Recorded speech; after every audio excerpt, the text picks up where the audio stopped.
Welcome, welcome, everyone. It is me, King Polly, and you are in King Pollys World, where dreams come true. And I'm so excited today because I am joined by a woman who, she sits snugly in my heart. She is truly just the sweetest soul with one of the purest hearts I've ever met, truly. You are too kind. In my whole life. Too kind. I've actually known her for 20 years. We went to high school together. Yes. Which is crazy that she still likes me. I love her. So. She's a mother, a wife, a school social worker, which deserves 400 trophies. Oh, thank you. And she's the creator and founder of a really, really cool business here in Vegas called Picnics in the LV. Please welcome Erin Smith. Thank you. Thank you. It's good to be here, and it's so nice that you and I could reconnect. And I mean, every time we meet and catch up, it's like time doesn't really have passed, you know? It doesn't. It's so strange. Yeah. Like, you're still Erin. Yeah. It's like I don't know you other than Abby, you know, your first name. And now, like, your whole King Polly setup, it's amazing. And I just feel like you're where you need to be. Like, this is you. Ever since high school, all the comedy you provided us and the engagement and the friendships, it was always amazing. So I feel like you're so meant to be doing this. Erin. It's amazing to see you in this space. Your words really hit my heart. Like, thank you so much for seeing me. Like, it means a lot, especially, you know, as we evolve in life, some relationships disappear, they come back, they deepen, they go away. And what's so crazy is we never know what's what. And to be able to sit here with you and, like, you see me, and it's just so beautiful. It's a gift. You've always been a gift to me. You really have. And we're not supposed to start off like that. Yeah, come on. Get all in our feelings. We can, though. That's fine.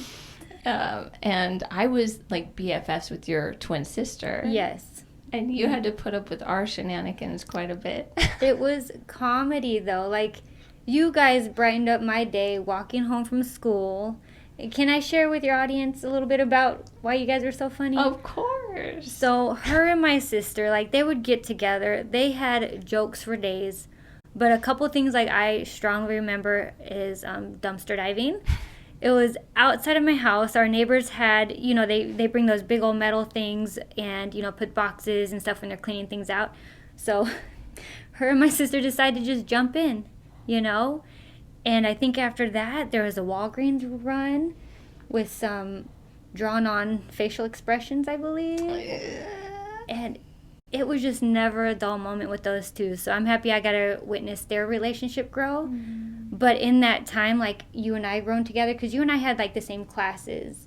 Like, we had, what was it, physics or something together and everything. And, you know, just the jokes we had and the notes. I kept those notes for so long. Oh, my God. I think in my recent move, though, last May, I think I finally just got rid of all the high school stuff. It was hard to part with that stuff. It is hard. You know? But it does feel like it is, like, a necessary stage, especially when, you know, you have your own growing family and a whole new set of, a whole new shift in life. It is being able to grieve and let go and know that you still carry all those things in your heart. Absolutely.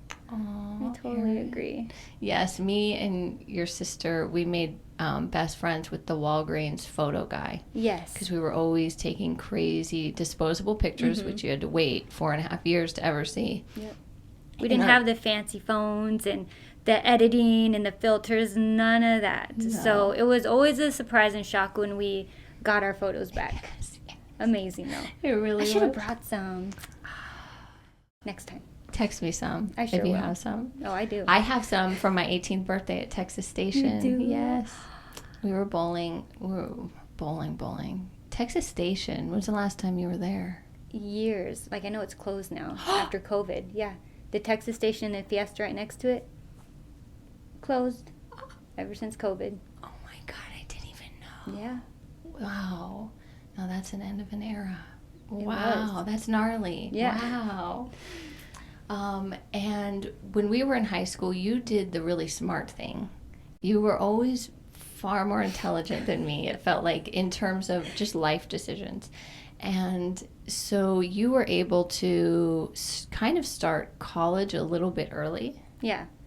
What high school was that through? Community college high school. So I remember when they came in, they talked, I don't know what class they came and talked to us in, but they were describing the program, and I'm like, oh, that'd be great. Start college earlier, get out, graduate, get a degree earlier, and just go on through life, right? And so I did all the paperwork, and they accepted me. It was for juniors and seniors, so I started my junior year at the Charleston campus. And what it was is you had your regular classes, your English, your history, the math classes that you need for actual high school credit, but any electives were college course classes. So I'm a high schooler sitting in a college class, which was pretty cool, but terrifying at the same time. Yeah. And then you had the whole component of like, you should be here, but you don't have to be here because they don't really take attendance, but some classes do. So it was always keeping like that determination and like, no, I better stay, and not feed into the whole like peer pressure of the other students and everything. Like, oh, let's go here for lunch. And I'm like, I have class at that time. So totally different, new responsibilities. The program was great though because they paid for all your college classes, and all I had to do was pay for my books. That's awesome. And they kept you accountable. If you failed a college class, you had to pay for it. From what I remember. That's from what I remember. I hope that I'm remembering that correctly, but I was like, I can't. Wow. And was that for social work? No, so when I came, so long story short, I initially went to college because I wanted to do social work. But I fed into everybody's like, you're not going to make money. It's, what are you going to do? How are you going to live off what you make? So then I totally changed my mind. I went into business management. And once I graduated from community college high school, I went to UNLV. I pretty much claimed that as my major, but realized I despise economics because I was really bad at it. Yeah. Accounting, I was pretty bad at. And I was like, this is not what I want to do. And so then I was like, I want to change my major. So I changed it to education. I was like, oh, this is cool. I get to work with kids because that's exactly what I wanted to do, is work with kids. And then I started thinking like, no, like a classroom, that's too large. I want something smaller, more one-on-one. And a colleague of mine has told me, oh, I'm in this program, Human Services Counseling. I'm like, what is that? And so she explains to me. I'm like, change my major again. So I then changed my major to Human Services Counseling, loved it, finished it up, graduated with that degree. And I'm like, oh, what do I do next? I was like, I want to go for a master's. Wow. And I came right back around to social work. So I should have, if you know it's something you want to do, just stick with it, because then you come around full circle. And I could have been done sooner than I was. But too, then you wouldn't have, this wealth of knowledge to share now. Like, who knows? You might have just helped somebody not, make that turn. But it really does all work out. It does. It's interesting what you say, too, about just not giving in to other people's fear. Mm-hmm. And it's so hard. Yeah. It's so hard. And what's funny is, actually, when I went to UNLV, I've gone back and forth a couple times, but one of the last final time I went, I was going for human services. Was my yes, I was like, okay, so theater's done, my dream is done, art, I can't make a living, like I want to help people, right? So I enrolled, and for human services, all my classes were online. And I can't do that. I can't learn. I don't show up. I don't know what's happening. So it was a pretty clear sign, that this wasn't my path, right? But so I just admire so much your path and people that do choose to help children, and that is their calling. I mean, because we need that so much, and the children need that so much. And while you were back at UNLV, you said you went for social work. So when I came full circle, I declared social work as my major. Didn't want it. Business management, teaching, human services, counseling. I waited a year. I applied for the master's social work program. I didn't get in that first year, so I had to reapply, and I did. But thank God, because going into it, waiting another year gave me so much more knowledge, and I was able to apply what I went through, all of that stuff when I went into my classes. Wow. So came back full circle to UNLV for the master's program. Wow. And I loved it. And I mean, I'm a nerd. I love school in general. Mm-hmm. And after that, got my license. Then I did my clinical hours. You need 3,000 hours clinical. Whoa. So I went into a therapy agency, after my school social work hours or whatnot, and got my internship hours. So that took me about 3 years. The pandemic kind of extended that time because we weren't seeing kids. Kids didn't want to be on camera to meet, those types of things, to get the rest of my hours. But got my hours, took my tests, and passed. So now I have my clinical license. Wow, congratulations. Thank you. It's one of the, if I don't say so myself, it's one of the biggest accomplishments I feel like I've had in my life. That's huge. Mm-hmm. It's so huge. And then what was that like for your hours? You were working directly with children? So when it came to my hours, the agency I was with, I was working with children and their families.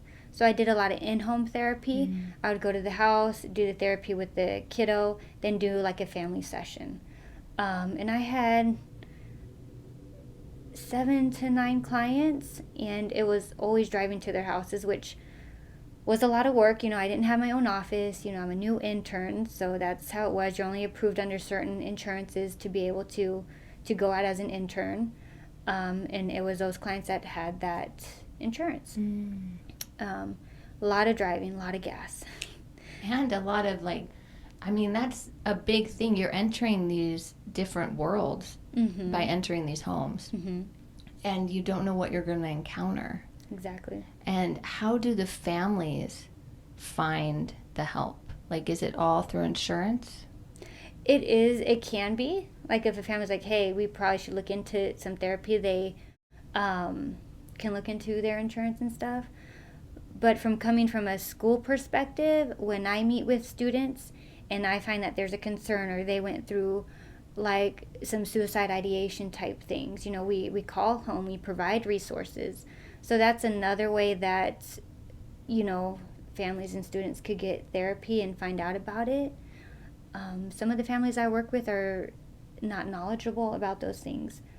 So explaining to them what it is and that it's not a negative thing. I think there's this taboo with therapy. I think it's getting much better than what it was. But just explaining why it's beneficial, how it can help, really opens up some parents' eyes. Totally. Because they see when their students meet with me, okay, they like that, but you need more than just that. You need something outside of school. Get the family involved. Totally. And two, like you're saying, there was this really negative connotation with therapy, and there's something wrong with me, right? There's something wrong with me. And I know for me growing up, and you said something about suicidal ideations, right? Suicidal thoughts. And, I struggled with depression for much of my life and have had suicidal thoughts. I know, I wish there had been someone to tell me there was nothing wrong with me, Yeah. And that it's actually really prevalent. It is. And for me personally, I feel like it is a side effect of the current system that we live in. It is not set up for our flowering, for our fruition, for our ultimate health.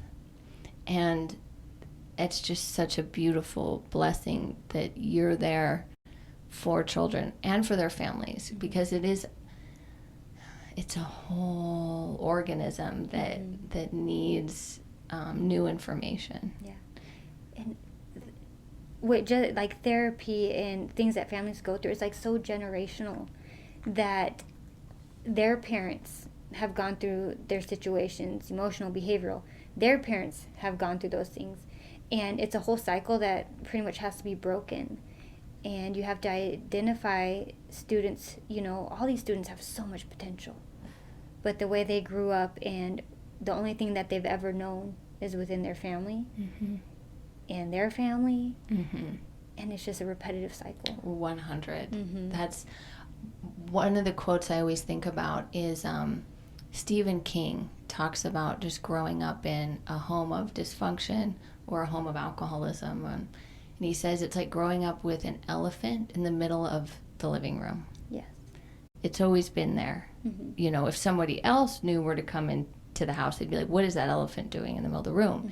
But I grew up with the elephant in the room. We did too, and I don't know if we've ever had a deep conversation about that. But I think that's another reason why I got into my field as well, because that elephant was in our life, I mean, it came with parent separation, drug, alcohol use in our family, seeing it, a parent in jail, not in our lives, step parents, so all of that kind of, I think, drew me to where I wanted to be. And like, even though I didn't listen to what I felt during undergrad and stuck with it, I just came right back to it. And I don't regret it at all. 100. It is, I've thought back about that and with you and like, it just makes so much sense why you would choose what you've chosen, and that in many levels you are a break in a chain, and that it's almost like, right, the wound becomes our superpower and our driving force to help others. Because we learn from it. Like, if we experienced it, we can empathize with others. And I think when a person knows you've gone through something, they're more willing to maybe share, open up with you. It's the whole thing, like, before I had kids, they're like, oh, you don't have kids, you don't understand. And in my head I was like, well, I kind of do understand, but it was all this educational background or from what I've witnessed. And then you have kids and then you understand what they meant. Yeah. It's a whole different ballgame when kids get in the pictures, and then how much more you relate to these parents. Your temper's shorter, your frustration's increased, you're irritated more often sometimes. Not that it's not a beautiful thing. Kids are wonderful. I love them to death. Totally. But yeah. But there's this whole... check yourself. Yes, there's this whole other component to it that, too, I didn't even realize of... it's just far too much to be placed on two parents, truly. The village has been taken away, and that's one thing I'm very grateful. We've talked about, me and my husband, with our kids, like, we've had a village, so we had half the time. So we had half of the other week to just devote to, okay, I got to get this stuff done. And then we had the half that we were fully with the kids. We could fully be with the kids, but that is truly a luxury. Right. That... And it's beautiful that it could work out that way, And it just brings me back to a conversation I had with my mother-in-law. I love her to death. Like, her and I are like this. Like, I am so grateful and thankful for her because we are always, like, talking, and we have a lot of things in common or see things similarly. And my husband will say we team up on him. That's a whole different story. And she's talked about, like, she loves reading books. And there was something she was reading about how in other cultures, it's the whole village, like a literal village, that helps raise these kids, And that's some things that we lack here, whether it's in our culture, whether it's in our families who have been disrupted, and it's we got to remember that. And the kids that I work with, they come from broken families. Like, a dad's not in the picture, a mom's not in the picture, so they don't have a village. And they rely a lot on the schools, you know. And whether it's helping their kid, helping them succeed. I've had many conversations with parents who are, so high in waters that they don't know what else to do. Totally. Like, it really is, it's a catch-22. And that's the fact, though, that like we can have this conversation and that we both see that, right? And then I'm sure so many people listening see that, and it feels like seeing it is the beginning of the shift, and it is happening, and so that we can create a better structure to help raise children. Yeah. Because truly, we do rely on the school system in a lot of ways, and many parents have to. Yeah. And I think that was another disruption, is when the pandemic happened. Essentially, for lack of better words, they lost their childcare. Yes. You know, if they were still working, now they have a kid at home. What are they going to do for work? And this has brought a whole different ball game into the social work field. And I'm sure in a whole bunch of the school district itself, you know, these families' loss of jobs or having to leave their job because they have their kid at home because there's nowhere else to go. Kids coming back, you know, emotionally distraught because they're not socializing with their peer group. They come back, for example, at the beginning of the year, the 6th graders, they weren't necessarily functioning as 6th graders as we've seen in the past because they missed a year of being in school, a year and a half of being in school for 5th grade, socializing with peers. So when they came to us, it's like we got them as if they were 4th graders going into 5th. Yes. So that was a whole different ball game. The maturity wasn't quite there, which, you know, caused some struggles and stuff on campus. And it's just so different than what we've ever experienced. It was, like you said, a total disruptor in so many systems and in so many fields. It almost served to show us the holes, right? Like, too, of, oh, this isn't working. Like, we need something else. Right. Wow. And when nothing was, when it's not planned and you have to plan something at last minute, it is difficult. Yes. You know, the school district, I felt, was really like hustling, trying to get something implemented, and found out like some of those implementations didn't fit, you know, so they had to keep restructuring it until they found out something did fit. Yes. And it was never 100% fitting. No. Oh, Erin, you were talking about your mother-in-law, and that you, like, how cool is that literally it's almost like you were gifted a mom. Oh, yes. And, oh, God, goosebumps, because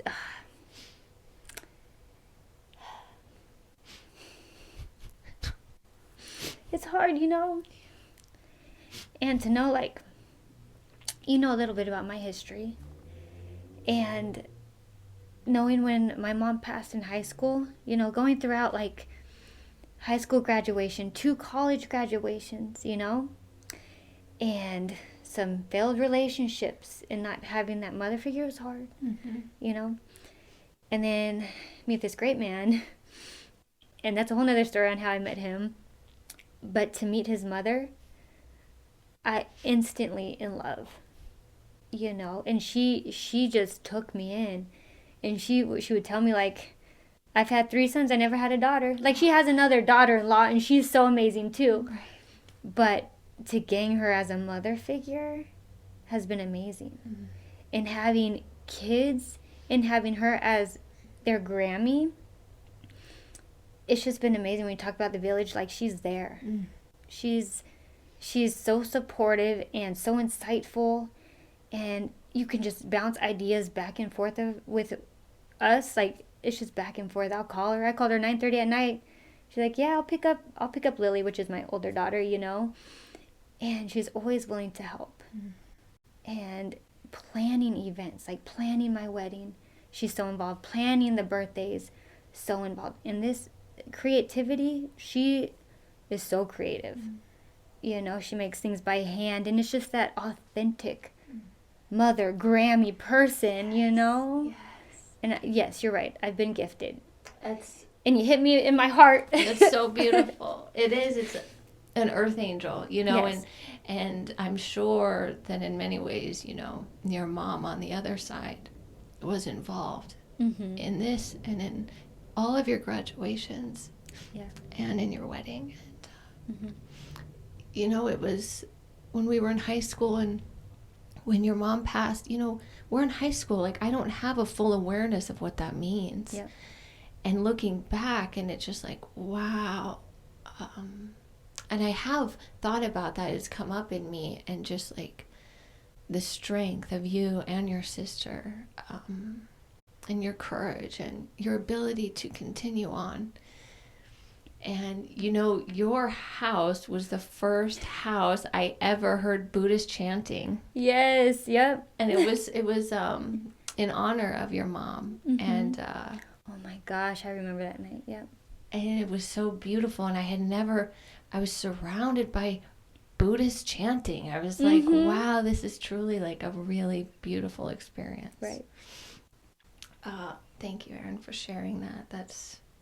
And I talk a lot about the mother as the energy, as the archetype, as what has been sort of squashed out of our culture and the world, and what's really missing. And that warmth, that unconditional giving, rooted, healthy love. Yes. That we all are worthy of, and that I hope we all get to experience on some level, in some way. And you being able to be that for your children, and to be able to pass that on. It is, you're starting a new chain of events. Thank you. Like, I truly appreciate that. And that's what I strive to be, like, just authentic and unconditionally loving to my kiddos, because I want them to know that, like you said, they're worthy. We're raising 2 young ladies that are going to be women. Yes. So having good role models in their life is so important. It really is. And I'm grateful that they have a caring man, their father, to model that, to know how they should be treated, to know not to take any BS from anybody. Because let me tell you, if they're anything like their dad, they're not going to take any BS. So, which I'm very grateful for, And it's just constantly reminding myself, like, okay, what do I want them to see? What do I want them to know and feel? And be the one to provide that, As hard as it may be sometimes, because the frustrations are very high. Yes. But just knowing what I want them to grow up in and witness, I just gotta practice what I preach. Right Practice what I preach. Yes. And so much of parenting, which I didn't realize at all, is releasing control and surrendering. And truly, I feel like having faith and trust and belief in something larger that is helping and taking care of all of us. Yes. So you and your husband aren't the only ones parenting these girls, right? We all have help that we can't see, but it's just so beautiful. How did you meet your husband? So I started my master's program in social work, and I'm sitting in class, and there was a girl in there that I was like, hey, I know her. And come to find out, I used to work with her at a foster care agency prior to starting the program. And I went up, I said, hey, you're so-and-so. And she's like, yeah. Kind of looked at me kind of weird, but then we really started talking. We hit it off. We ended up in one of our classes, one of our research classes for social work, had to do a group project. And so we were in that group project together. And just one day we were talking about, like, guys that we dated. She was about working, I think she was engaged already. And I was talking about the guys I've dated and what they were doing wrong and all this. And she goes, you know what? Our roommate doesn't do that. I'm like, oh. And then I'd bring something else up and, oh, our roommate doesn't do that. But what's funny is the one main thing that really got me interested, and I cannot remember how this came up, but she told me he makes his bed every morning. And I'm like, oh, crap, I do too. Every morning that bed has to be made. I was like, instant, like, light bulb, like, okay, this might work. Never met him. First thing I ever, like, one of the first things I ever found out about him. Okay, he's quiet and he makes his bed every morning. Okay, totally opposite of any other guy I've dated, right? And we were just sitting there trying to plan a way where I can meet him. And all these other ways would have been so suspicious that we brought up. He would have known something was was up. He's very, like, his intuition with things like that is pretty on point. You know, after I've dated him and figured that one out. Yeah. And we're just like, all right, group project at my house. So go over to her house. But the first couple times he wasn't there because he's into racing. And so he was out of town, always out of town. And it was maybe the third time I went over there. He was there, you know, my friend introduced us and everything, hit it off, talked. And don't know if it was that visit or the next one, he's like, man, I didn't get her number. And my friend, being all eager, was like, I can give you her number. I already have it written down right here on this index card. Exactly, here you go. It's addressed to you. But yeah, he ended up getting my number, text me. We set up a time to like go on a date, and we just hit it off. It was like a good first date. Oh, I love that. You know, when the communication is right and you don't feel all funny trying to eat all small bites and everything. Right. It was so natural. It just felt different. It did. Oh, and you were ready, right? Like, I feel like so often, I know myself included, I've had to experience everything I didn't want. Yes, absolutely. And you know, it's so crazy how things just work out, right? Like, we were dating and maybe I was talking to somebody else, but once we really got into it, everything fell back. I wasn't contacted by anybody I was being contacted by, and it just fell into place. Like, so, I don't even know how to describe it. Naturally. It's not like it was a rough ride or anything, you know? I love that, Erin. You deserve that. I appreciate it. You deserve so what you have right now. It's been a long time coming. Like, everything you have now is everything you should have had years ago, you know? Oh, don't cry. Don't cry. It's okay. I love to cry. It's okay. It's okay. Okay. It's good. It's a good emotional release. It's a coping skill. It works for us, you know? That's what I teach my kids. Yes, it is. And for holding my tears in for, you know, eons. Now I just let them go. Yeah.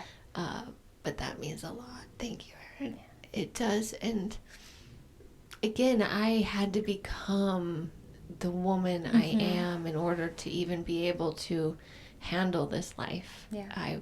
I wouldn't have been able to had I not experienced yes. the roller coaster of life. Yeah.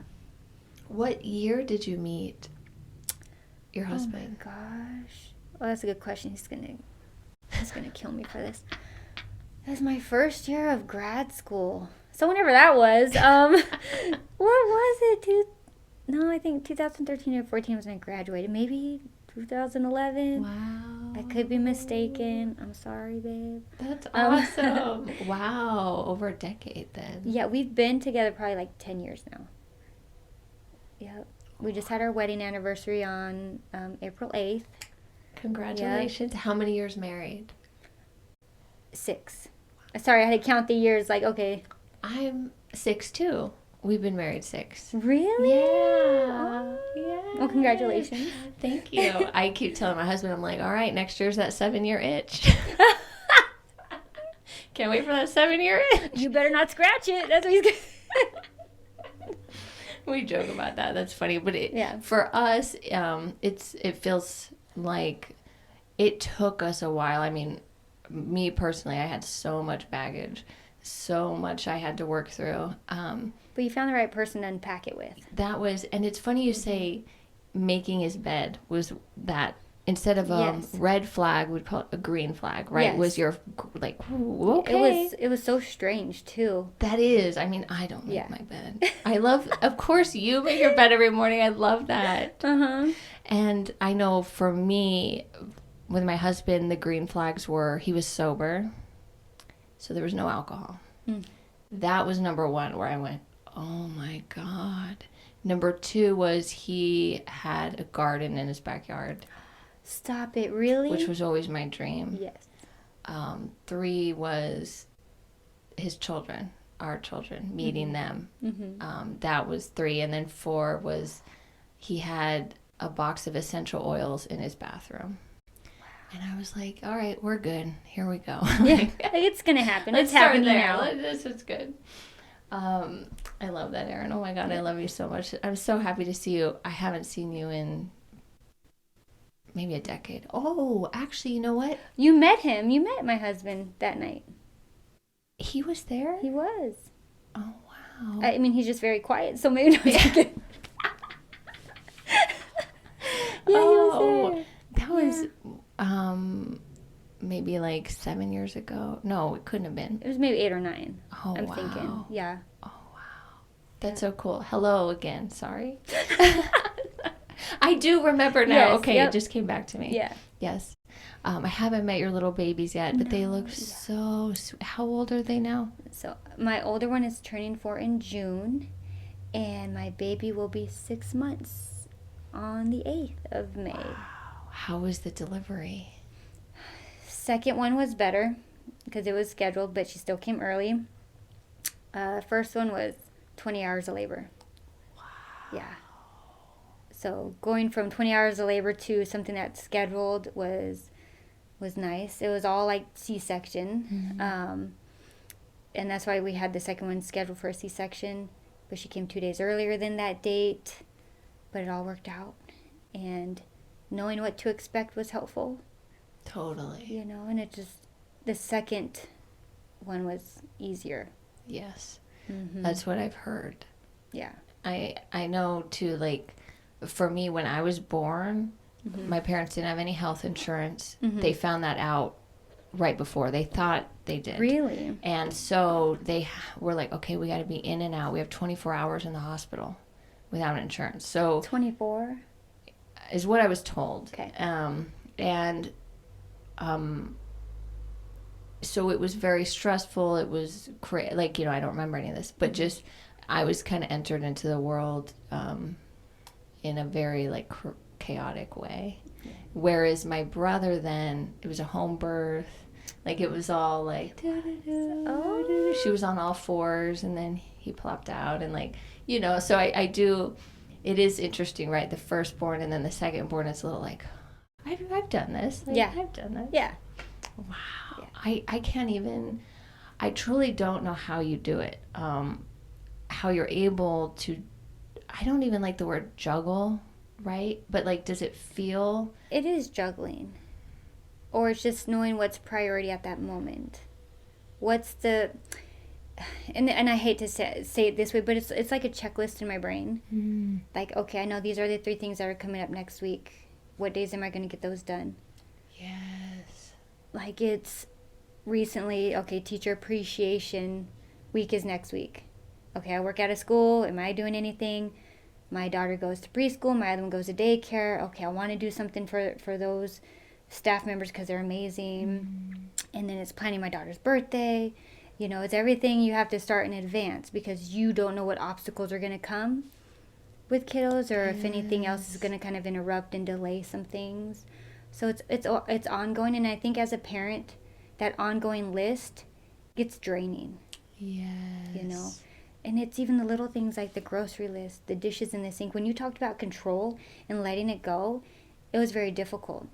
So I know, like in my head, I became really anal about the dishes being in the sink after I had my first one, because there's one thing I can control. I was like, I don't want dishes in the sink at night. Granted, of course, some nights there are dishes in the sink. Yes. But just dishwasher, throw them in, That's one thing that I really had to have out of the way. I love that, Erin. Weird. I love that. My husband will listen to this and be like, yes, Erin, yes. Because he's like that. Like, we have dishes in our sink right now from last night. Oh, dear.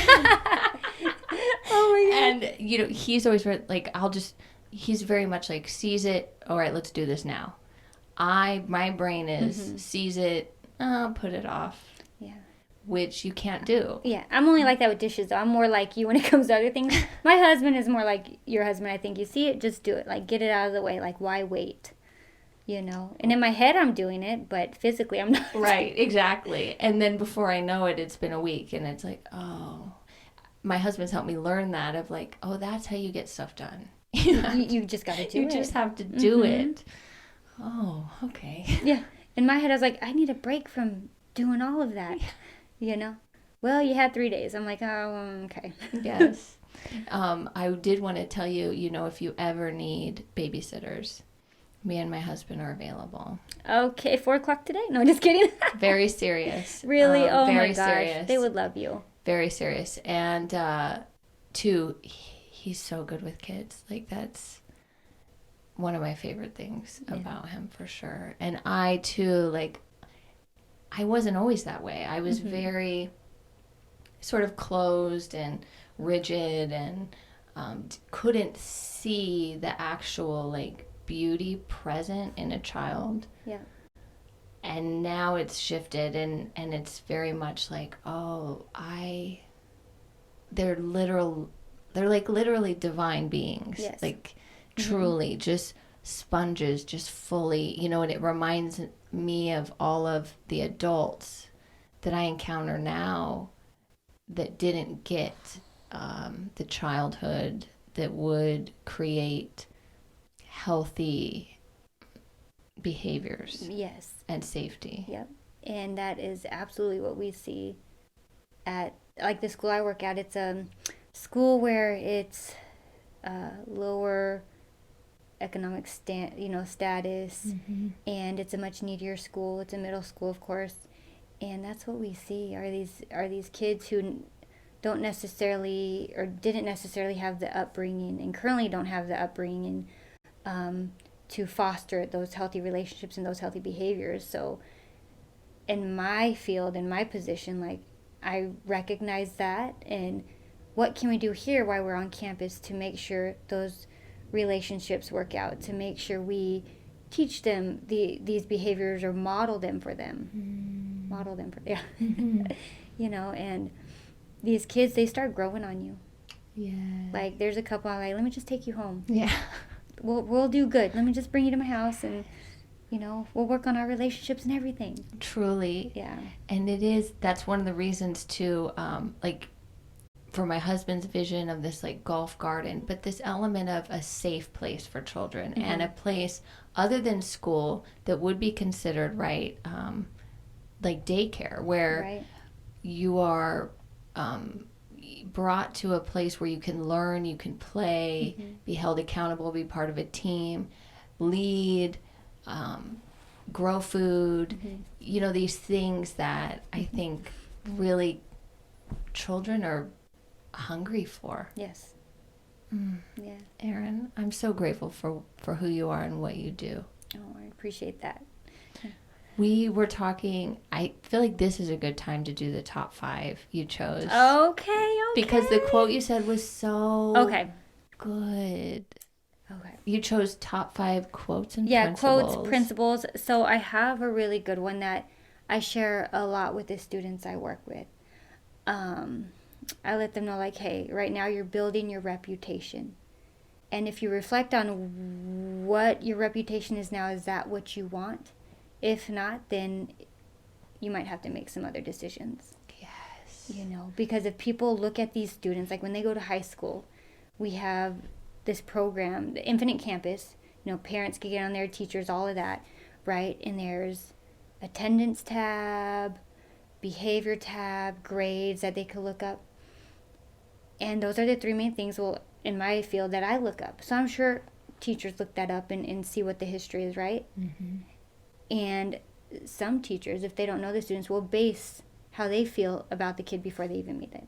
Yes. And it's hard, and I'm not, you know, wanting to change a student. I just want them to be aware of maybe some choices I make that's not putting them in a good light. Totally. That foresight, which kids don't have. You know, I didn't know everything I did had a consequence. I didn't know every cause has an effect. I didn't know that what I did would follow me around. Yeah. I thought it would just stay there. Yeah. And that is kind of part of life. Yeah. Like, you will be judged on the choices you make. And it's not to say that kids have to be perfect. No. Yeah, and like, we have wonderful teachers at our school which understand that. But it's the repetitiveness of that choice, that behavior, that then puts you in a negative light. And it's working on undoing that. Like, what can you do to make yourself be presented in that better light? And, you know, I help talk with them about it, and what do they want for themselves and in their future, and how do they want to be seen? Yes. You know?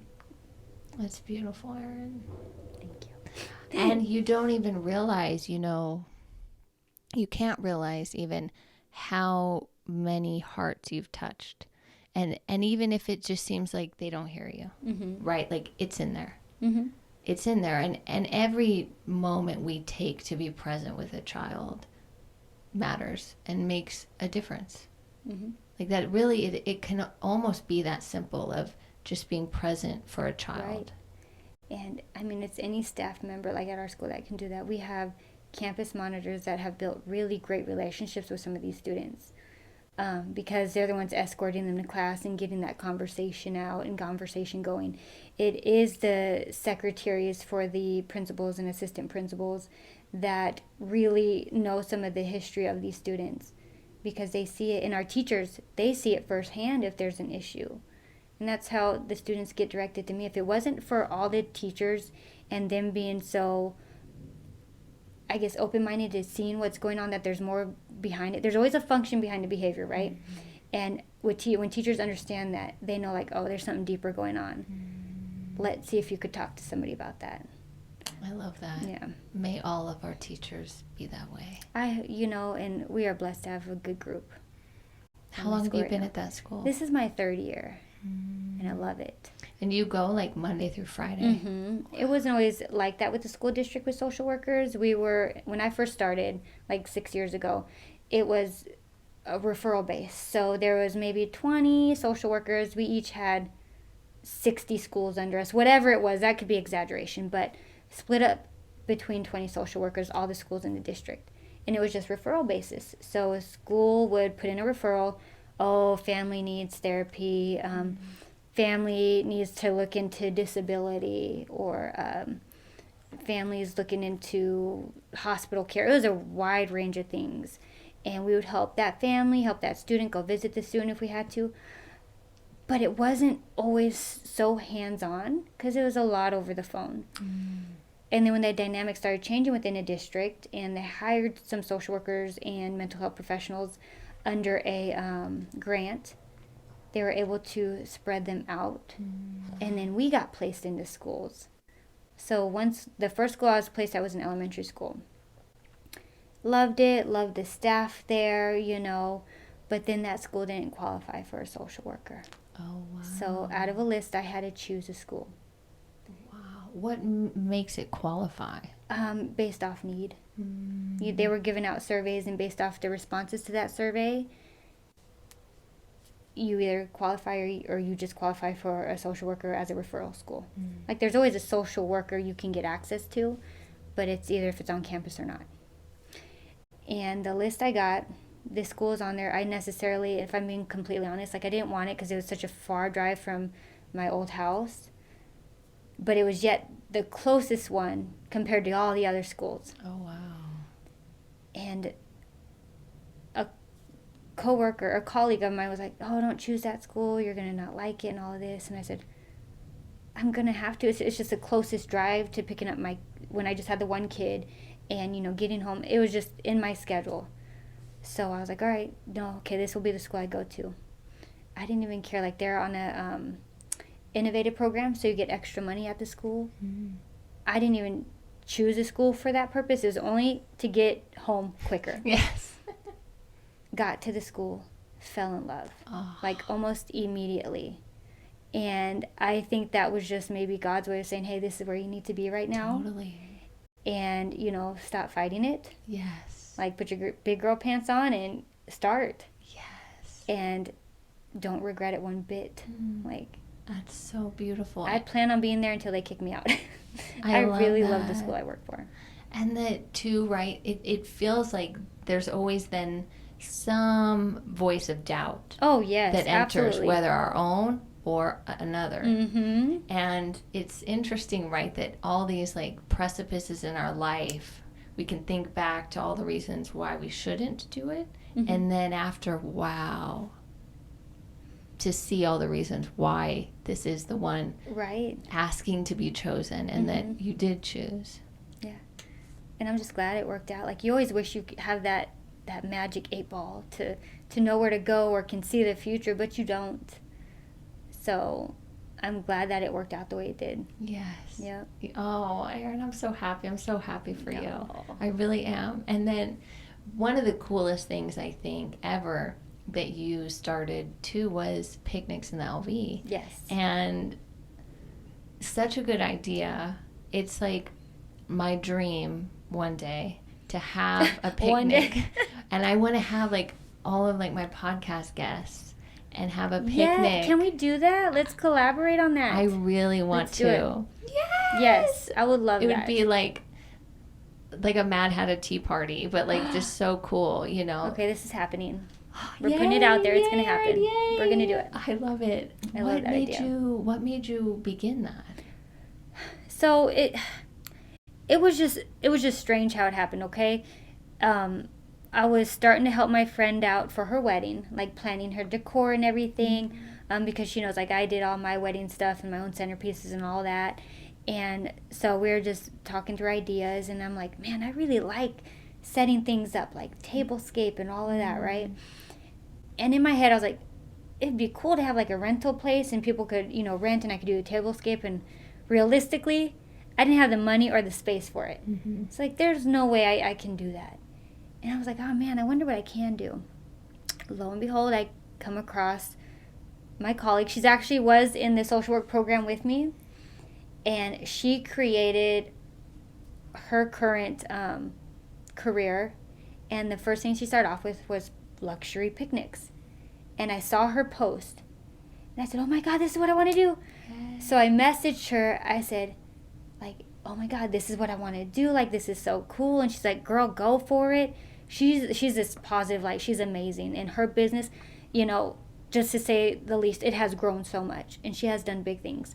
She's more the event planner now for things, and has been part of some big stuff. And I'm like so grateful that I get to witness that for her. Mm. And she's somebody that, like, I'd be like, hey, so how would you go about doing this? Amazing. So I saw her picnic post. I was like, I want to start it. I told my husband, I was like, hey, I'm going to get this picnic stuff and all of this. Will you help me make tables?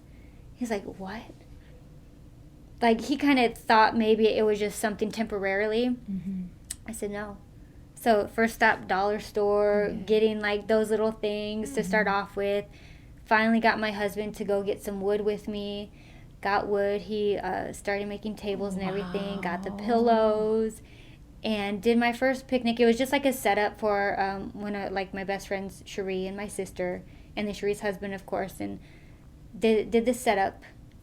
And just to see like people's reactions. They're like, oh, what is this? What is this? And I was like, dude, this could be something like really cool, right? Yes. And as I started, of course, posting more, there's more inquiries and, friends kind of reaching out like, hey, what is this about? What are you doing? And being able to set up some things for them, which was wonderful. And then just, the word gets out and you get inquiries, and it's been great, It's been a little harder to engage in that with having a second kiddo and when the weather's been all funky, but it's been so much fun. I don't find myself creative in like drawing and all that, but I think this is my creative path. Yes. Let me tablescape your table. Yes, and we all have it. We all have creativity in us. Every single human in the world.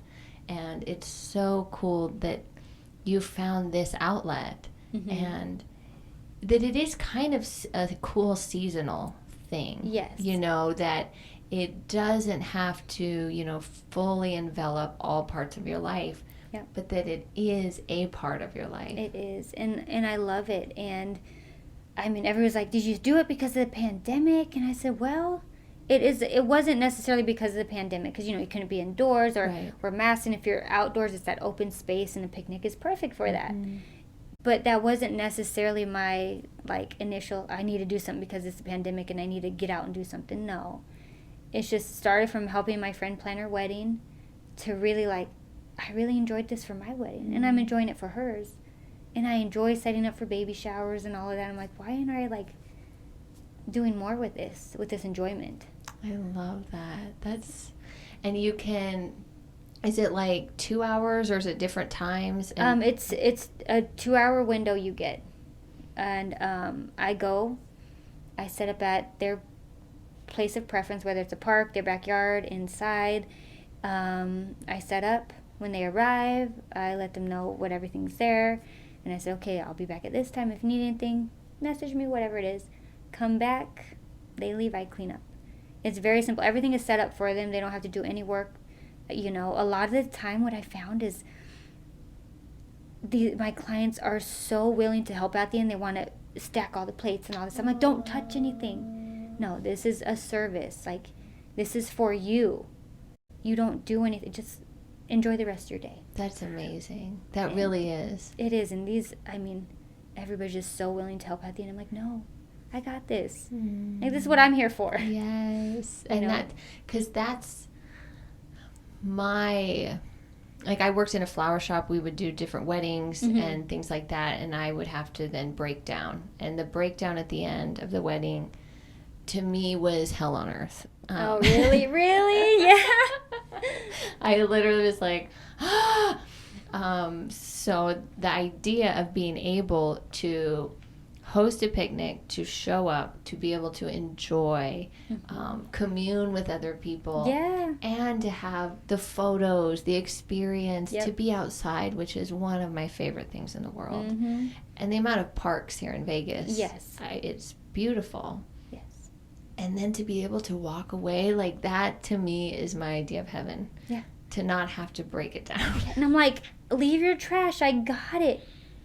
When I set things up, like, I'm like, just so you know, you can use the plates for any food that you brought.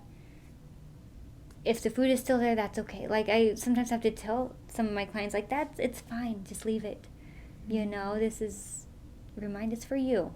I love that, Erin. You know, and I love doing it. I do. Like, it just, my mind works differently when I'm, like, creating, I guess you could say, a piece or whatever they're wanting. Like, taking what they want and creating that vision for them is so rewarding. Like, it works that different part of your brain. It's something where I don't have to focus on emotions and feelings and behaviors, you know, from my primary job. This is something fun and a creative outlet for myself. You bring up such a really, I think, important piece, and a good point is that we are multifaceted, multidimensional beings. It's not one thing and now I'm content forever. Exactly. It's like branches of a tree, and they all feed each other. And having that, right, where you can sort of be outside of yourself in a selfless service. Yes. And I've noticed that with myself too. When I am being of service, it's a nice break from my mind. And everybody wins. Yep. I love it. And you can follow on Instagram. Yes, you can. At Picnics in the LV. Yep. And make sure you add a dot in between each word. So picnics.in.the.lv. I love that. I always hear your voice when I see that. Picnics in the LV. I don't know why, but I hear your little Erin voice. I should record it. Oh, I love it. Erin, can you believe we're at an hour? Already? Yeah. Where does the time go? It's just like the 20 years after high school. It sure is. It sure is. Zooms by. Yeah. I love you so much, Erin. I love you too. And seriously, thank you for having me in your space and just allowing me to kind of be who I am and open up and get a little emotional and just have this space to do that in. You've created such a wonderful space. You really have. Thank you so much, Erin. You're so welcome. Thank you for sharing, for being yourself, for showing up, for being brave. Anything for you. I love it. And thank you truly for still being my friend all these years later.